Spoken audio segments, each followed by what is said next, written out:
Hello everybody and welcome to the channel. It's Paulie Esther here. And today Dead by Daylight put out an update to let us know what things are going to change between what we tested in the public test build a couple of weeks ago and the release of Castlevania on August 27th. It's time to sink your fangs into the changes from the PTB in our developer update. There's two links here, one to Reddit and one to the official forums. We're going to go to the official forums because Reddit's scary.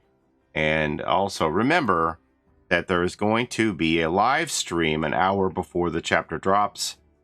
Join us on August 27th, 11 a.m. on YouTube or Twitch for our Castlevania live stream. I'll be having a watch party alongside of that.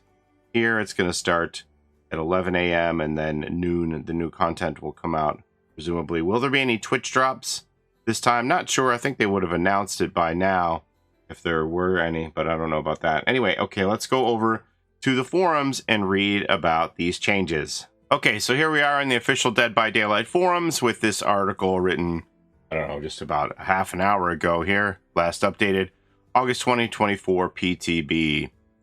So this is what's going to be in 8.2. They just did this simple graphic card to show you all the perks, map changes, longer hook stages, prestiges, levels will be hidden in the lobby, etc. The killers have got changes. So here we go. As the next update approaches, we, as always, have news to share. This blog post will cover all of the gameplay changes happening between the public test build and the live release of the 8.2 update, again on August 27th. The Dark Lord! What's going on with Dracula here? Minor update. Changes. Increase the movement speed while charging Hellfire to 2 meters per second, up from 1.48 meters per second. Decreased the Hellfire charge time to 0.9 seconds, down from a full second. And adjustments to various add-ons. Developer note. The Hellfire attack proved to be useful on the PTB. We fine-tuned the charge time and the movement speed to improve the way it feels to use.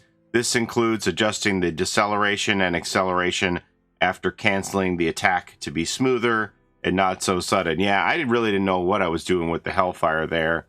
I didn't read it closely and I thought it could go through walls and things like Pyramid Head, but no. So I was trying to shoot it through walls or over tall obstacles and getting blocked. Only certain situations where low obstacles can go through, like a vault, things like that. But yeah, it can't go through everything, so that's going to take some learning to do. All right, here we go. Change. Increase the movement speed in wolf form to 4.6 meters per second. It was 4.4. And the haste from the scent orbs will increase your speed to 4.8 meters per second. All right, so remember that survivors run at 4 meters per second, so it's going to be much quicker than them. 4.6 is the typical killer speed, so they had the wolf down to huntress speed, so they gave it a boost there. Reduce the cooldown of the pounce attack to 20 seconds, down from 25 seconds, and colliding with a wall or obstacle during the first pounce will no longer end your power. The wolf form looked to need a bit more attention. For the release, we have increased the wolf's base movement speed to 4.6 meters per second, the same as the speed when in the vampire form, and we've also reduced the pounce attack's cooldown. While the pounce attack is meant to be more difficult to use in tight spaces, we found it to be a bit too restrictive. To make it easier to position for the second pounce, hitting a collision during the first pounce will no longer end your power. Oh! All right, Nemesis, what did we get here? Increase the mutation rate 3 tentacle strike range to 6.5 meters, up from 6 meters. Oh. Decrease the successful tentacle strike cooldown to 2.25 seconds, down from 2.5 seconds. The adjustments on the PTB definitely helped the Nemesis get up and running at the start of the trial, but many felt he could use a little more. We have made additional tweaks to his tentacle strike to make it even more deadly when used well. All right, I'm afraid of that. Probably a good change for Nemesis, though. The Knight, medium update. New. Each guard has a separate cooldown. The Assassin, 30 seconds. The Jailer, 25 seconds. Carnifex, 20 seconds. New. Summoning a guard will cause any active guard to despawn. And hitting a patrolling guard with a basic attack will reduce their cooldown to 10 seconds. Developer note, spawning a different guard while another was deployed was an unintended mechanic. in the previous PTB, but it turned out to be loved by many. We found having guards on separate cooldowns encouraged switching between to the right guard in the right situation. Meanwhile, a shared cooldown encouraged using the single strongest guard. We have brought back separate cooldowns as a now intended feature and tuned them accordingly to their strength and utility. This will give the knight a boost in power and encourage swapping between guards. Human Greed. This is one of the perks for the new chapter here. Reduce the cooldown to 30 seconds from 60 seconds. On the PTB, the cooldown for closing chests was quite long, so we have reduced it significantly. I don't really understand the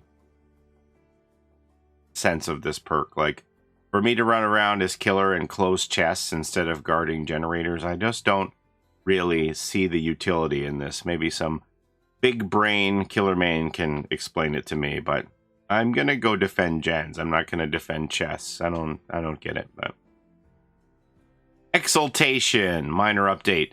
Following change will be implemented in a minor patch in the coming weeks, so that means that this change won't go live with the chapter. Remove the condition which prevented upgraded items from being kept at the end of the trial. Developer note, many people wanted to keep the items they had risked their lives to upgrade, so we'll be removing this condition in a later update. Enjoy the spoils of your hard work. Oh, this is where if you stun the killer, you can upgrade your item in hand. So the way it was before, you couldn't keep your upgraded level item. You would just keep whatever item you had brought in. But now you can get an upgrade and take it with you to the next trial. Interesting.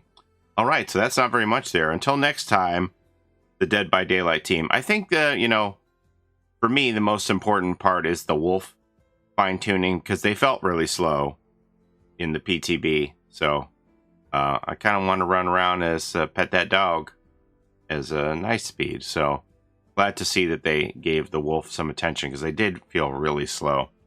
All right, so again, this chapter is coming out on the 27th, and they're going to have that live stream ahead of time. Last probably about an hour before the content goes live, and I'll be watching their live stream to see what is up. That's all I have for you today. Let me know what you think in the comments of these changes here, and yeah, don't forget to take care of each other in and out of the fog, and we'll see you next time. Have a great day, everybody. Bye-bye. It's a Gen Rush life for us. It's a Gen Rush life for us. Set a hiding, we do gens. Set a randoms, we got friends. It's a Gen Rush life